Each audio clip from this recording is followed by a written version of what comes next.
this is Linda Cohn from ESPN, and you're listening to the ML Sports Platter.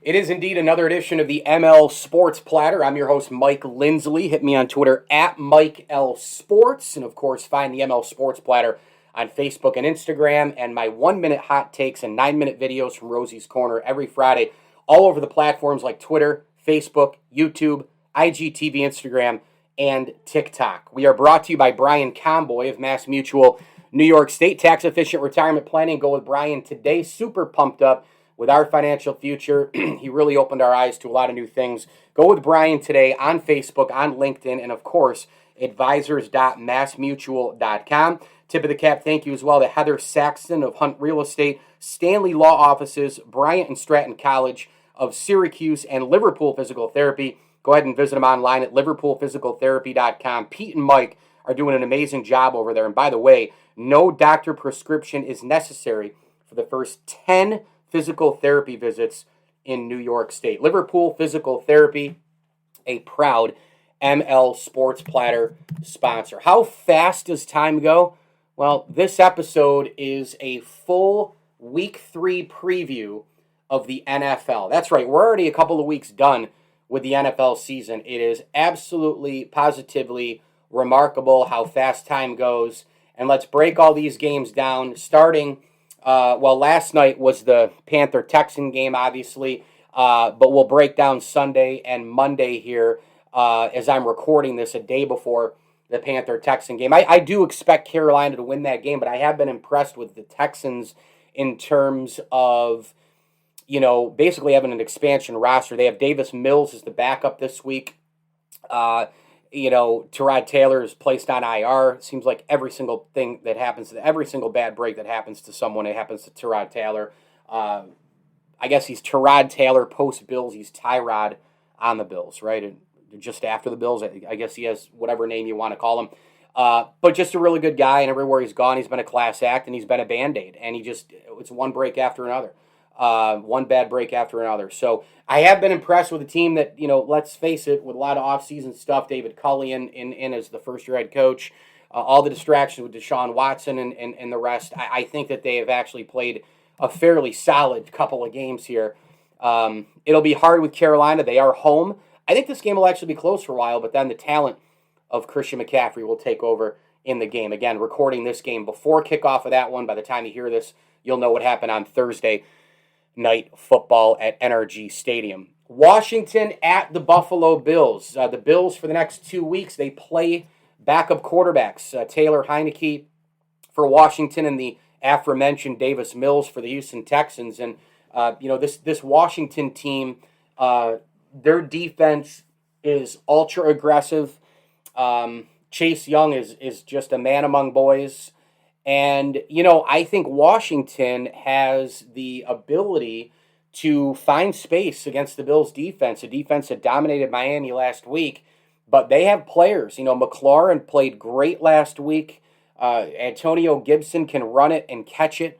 Heineke actually has a pretty darn strong arm. If you look at his numbers, man, he's 45-61 for 58 yards and 3 touchdowns. This Washington outfit's going to come in and play hard. They play hard for Ron Rivera. I think this will be a close game. I think it's going to be a 10-point win for the Bills in this game. I'm going to go 28-17 in this game. Buffalo wins it. The Bills obviously trying to ride the momentum. They're favored by 8.5. Trying to ride the momentum of last week against Miami. Just a throttling of the Miami offense. Tua Tagovailoa gets knocked out by A.J. Epinesa, who was all over the place, as was Russo, as was Matt Milano, as was Trey White, Micah Hyde.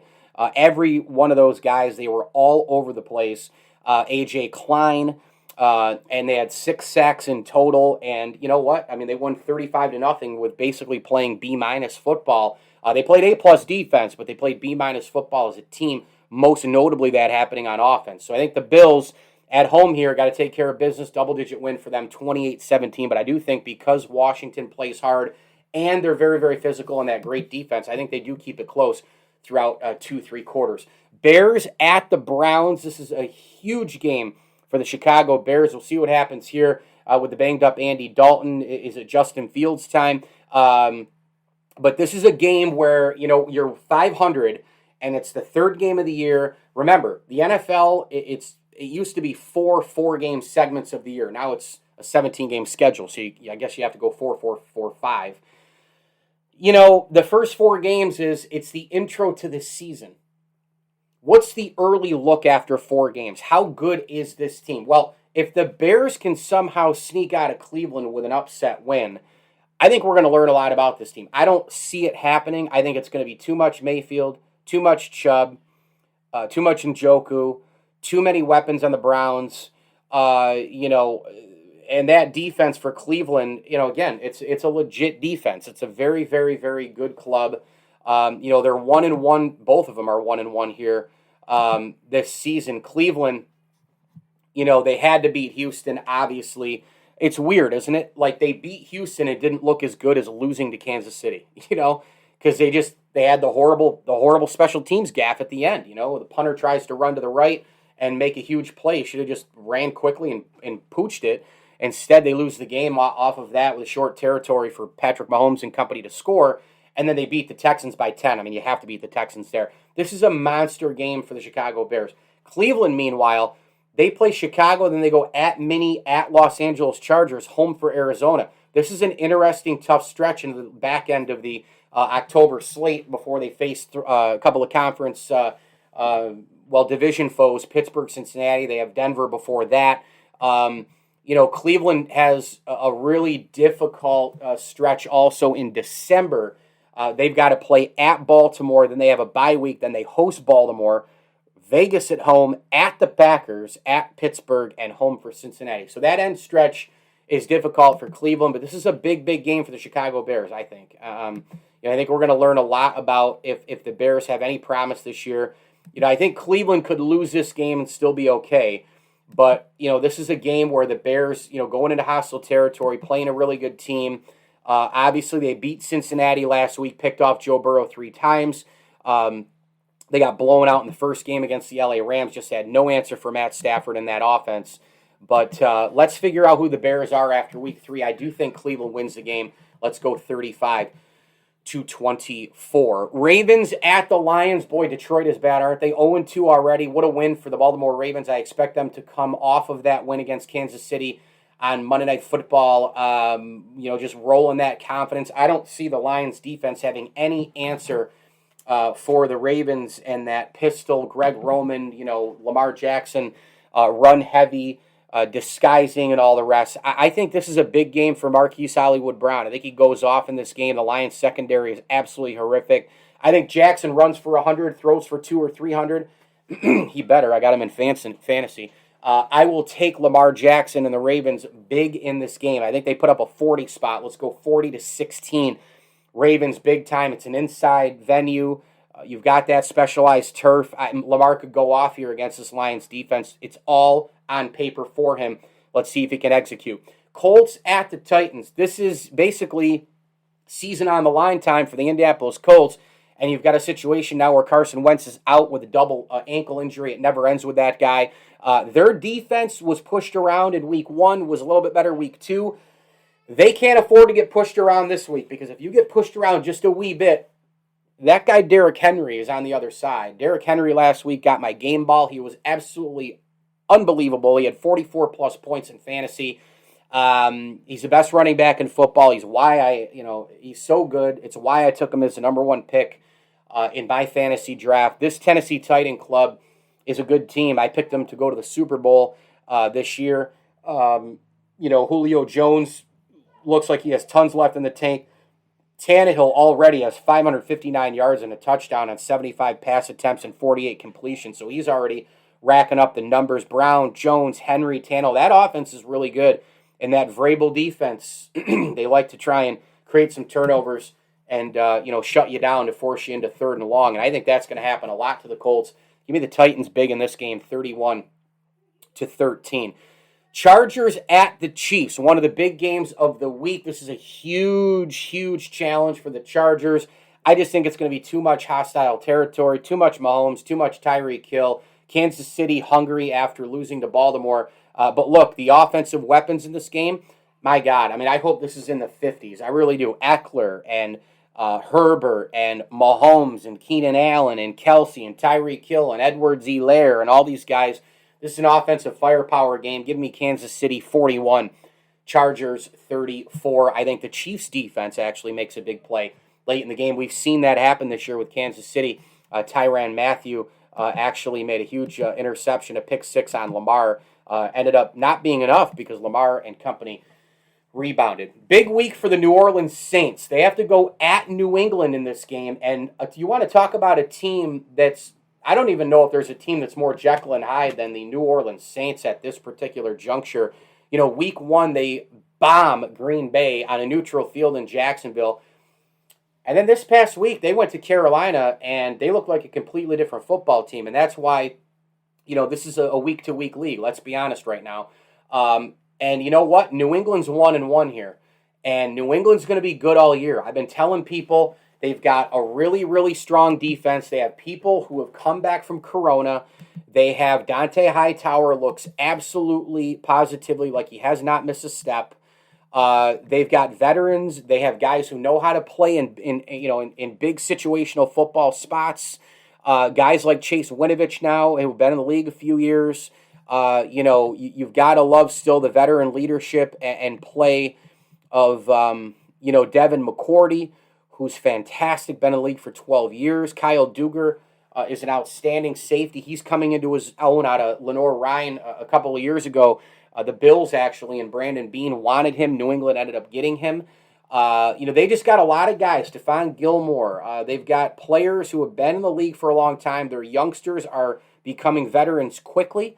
And Bill Belichick goes out and gets captains and people who know situational football in college. That's a big thing here for New England. And oh, by the way, their offense is not that bad. Mac Jones has been playing some pretty solid football. And this is a 1-1 football team here. They have James White. They have Elgalore. They have N'Keal Harry. They have a couple of weapons. They need these guys. They've done okay so far. Jonnu Smith, etc. Hunter Henry, of course, beginning things not really great as far as the injury problems and all the rest. But, it's a really good offensive line, but they need their offensive superstars to take the next step. That's the big thing for New England right here in week 3. Because of their offensive line, because of winning at the line of scrimmage, because of their defense, and because I just don't know what I'm going to get out of New Orleans, I'm actually going to take New England in this football game. I am. New England lost in week 1 to Miami. By the way, Miami, another team like New Orleans, you want to talk about a tale of two clubs. Miami, beats New England in week 1, and then they get drummed by Buffalo at home by 5 touchdowns, and the Bills played B- football in that game. I'm going to ride Damian Harris. I'm going to ride James White. I'm going to run the screen game. I'm going to run, methodical, tactical, disciplined, situational football. I'm going to ride home field. I'm going to ride the Patriots in this game. Give me New England 20-16 in a low-scoring game in which New England's offensive line and defense wins it. And I think you're going to see this a lot this season from New England. The Falcons at the Giants, 2 pathetic football teams, 2 horrendous teams. The Falcons already out of the gate. Again, new personnel and the like, but it just doesn't matter. Ever since they choked away a 28-3 lead in the Super Bowl, it seems like this franchise is just tumbling down the football stairs. The Giants, meanwhile, should have won last week. Too many mistakes in the end game against Washington. They're 0-2. Terrible offensive line. Daniel Jones is no good. I know he had some moments against Washington, and that's nice.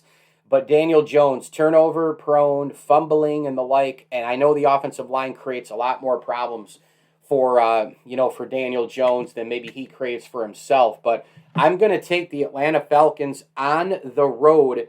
But I think it'll be a close game. I'm going to go 38-2. It'll be a close game for a while, and then Atlanta pulls away. I expect a couple of Calvin Ridley big plays here, and please do. He's on my fantasy team.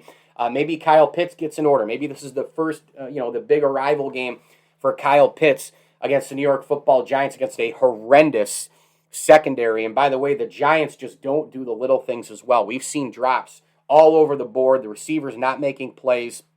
Giants are abysmal. Give me Atlanta in this game. I'll actually go 38-31.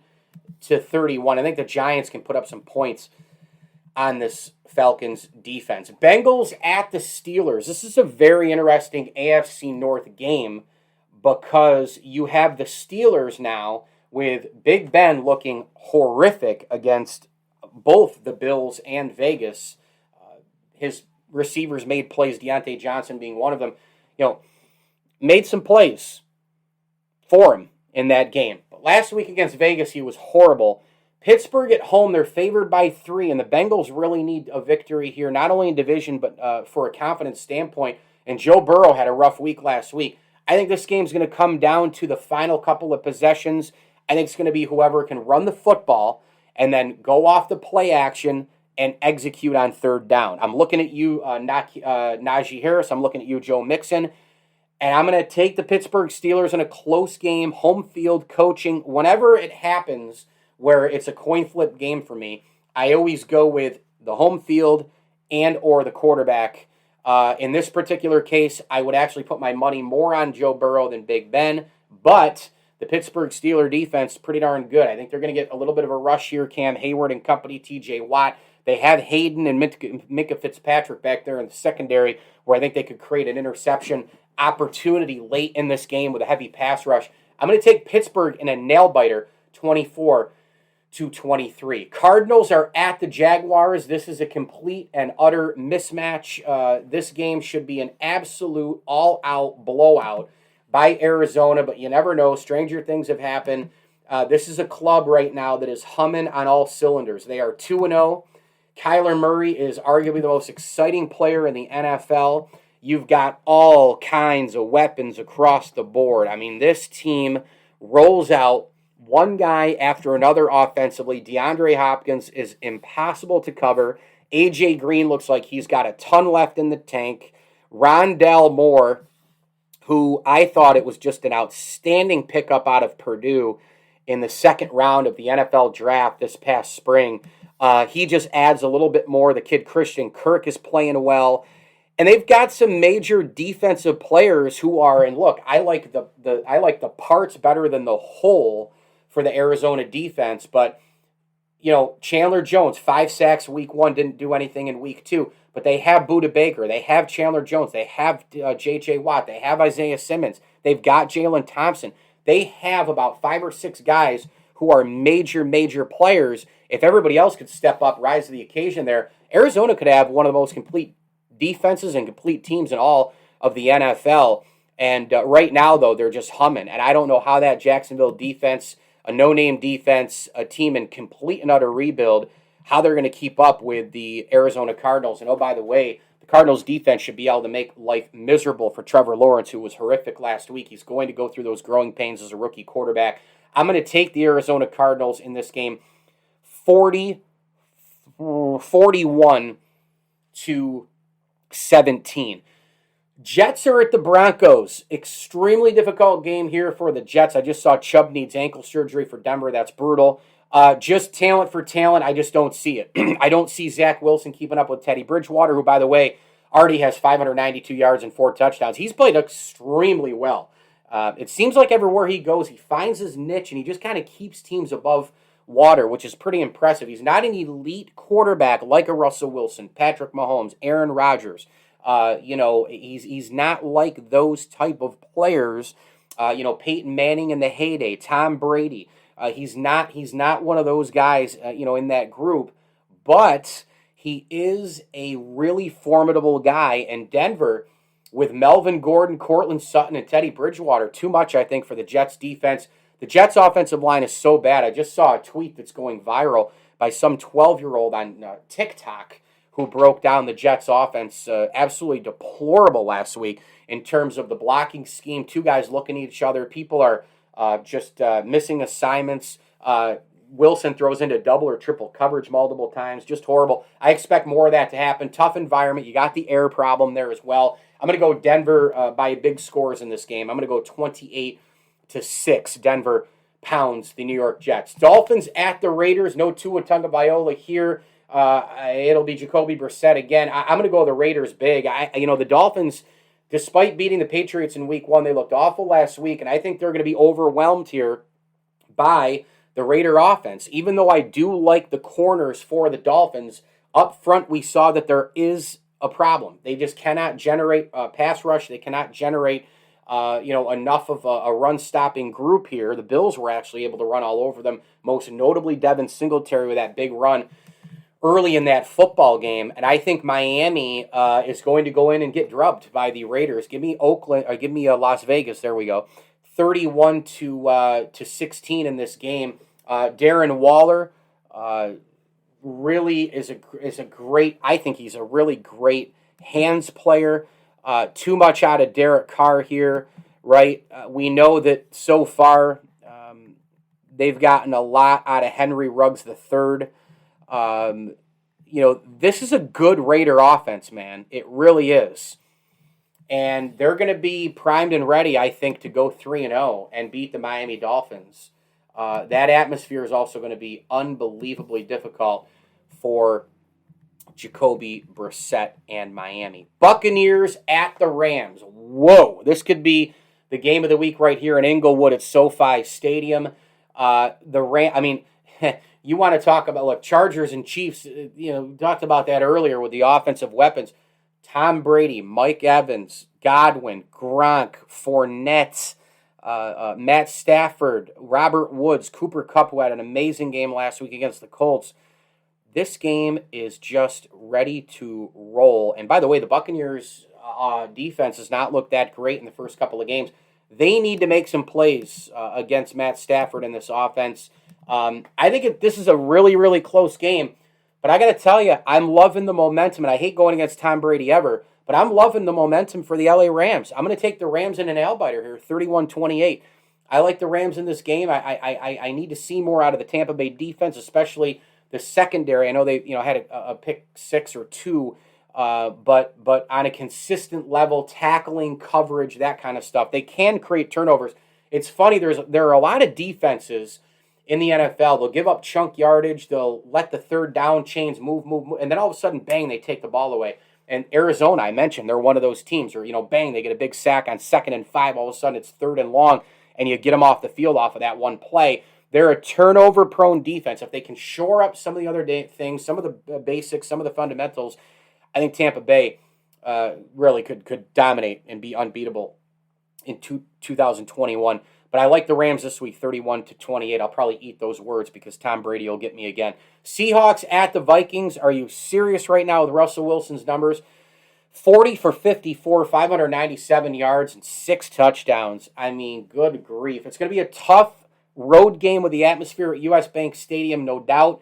Vikings, I think, have played really, really solid football, to be honest. I think Kirk Cousins last week, that was the best game of his Viking career against Arizona in a losing cause. He got him down there. He had a great game. He was efficient. He got him down there for the game winner, but the kick did not go through the uprights. And we know that there was a blocking assignment missed and the like. A 37-yard chippy, it was missed. With the chippies one thing, but you missed the blocking on that side as well. Not a good look for that Viking special teams outfit. They got to shore some things up. This is what this boils down to. Look, the Vikings are home when it's a coin flip game, and I only say it's coin flip here because Seattle has to travel a decent amount. You look at the home field, you look at the quarterback, okay, Vikings have home field, but I'm going Russell Wilson over Kirk Cousins in the fourth quarter. Green Bay Packers at the 49ers. A recent nemesis of Green Bay is San Francisco, and this is going to be a tremendous, tremendous, tremendous football game. Super physical at the line of scrimmage. The Vikings the 49ers are a Super Bowl contender. The Packers are a Super Bowl contender. I think it's going to come down to, the Packers' offensive line. Can they neutralize the 49ers and that ferocious defense led by one Nick Bosa? Can the offensive line handle that? Because in the past, they have not been able to do it. Armstead coming at you. Barrett, Bosa. They got a bunch of guys here. D. Ford, who are really, really good players, and they work off of that pass rush. They work off that aggressive play to try and get tip balls and all the rest and get off the field on third down and get interceptions. Fred Warner, their linebackers, Harris and Dre Greenlaw. They've got a lot of guys on this defense who are fast, physical, and really, really, really tough. And I think San Francisco at home, I'm going to ride them right now. Green Bay, I think that the Lions game was predictable. They got housed in week 1 against the Saints. Again, it's about today, that opponent, that stadium, that quarterback, that game plan, etc. I'm just going to ride the Niners. I'm riding Jimmy G. I'm riding the play action. I'm riding some Elijah Mitchell. I'm riding Deebo Samuel. I'm going to ride some Kyle Shanahan trickery. And I'm going to take the 49ers defense, making a big play somewhere in this game in the fourth quarter. San Francisco 27, Green Bay 24. The last game here, Eagles at the Cowboys. The Eagles, again, just like the Dolphins, just like the Saints, right? Just like the Packers, just like some other teams. It's such a week-to-week league. They looked ferocious and great, beating a bad Falcon team. I know that the Falcons are horrendous, but they still look great, and it was an eye-opener only because Jalen Hurts played so well. But then in week 2, that aforementioned 49er team completely shut them down. So it was like, okay, can they play against a good defense? This Cowboy defense is miles better than last year, and a lot of it has to do with their linebacker play. Van Der Esch has been great. You look at the play of the rookie Micah Parsons out of Penn State. Eagles road game, tough game, division battle. These two teams know each other really well. I think Dak Prescott makes more plays in this game than Jalen Hurts. By the way, Dak Prescott, 65 of 85 for 640 yards, 3 touchdowns. The numbers in the NFL are out of control. But I'm going to go with a little bit of Zeke Elliott, a little bit of Prescott. Give me a little CD Lamb, some Amari Cooper in the red zone. I think the offense makes more plays than the Eagles.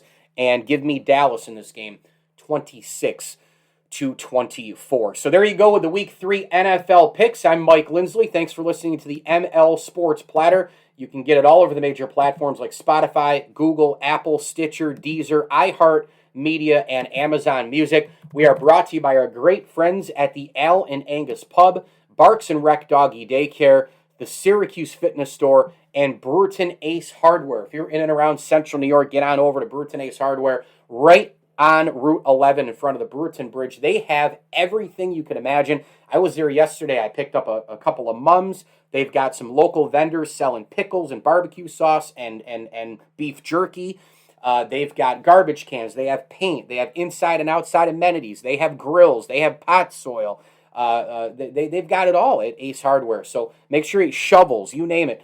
Go over there and shop at Brewerton Ace Hardware, a proud ML Sports Platter sponsor. Do want to throw a tip of the cap, support, thank you, out there as well to the Swan and Whitaker families and Welch and Company Jewelers. Thanks again for listening. I'm Mike Lindsley. As I always tell you, enjoy the games.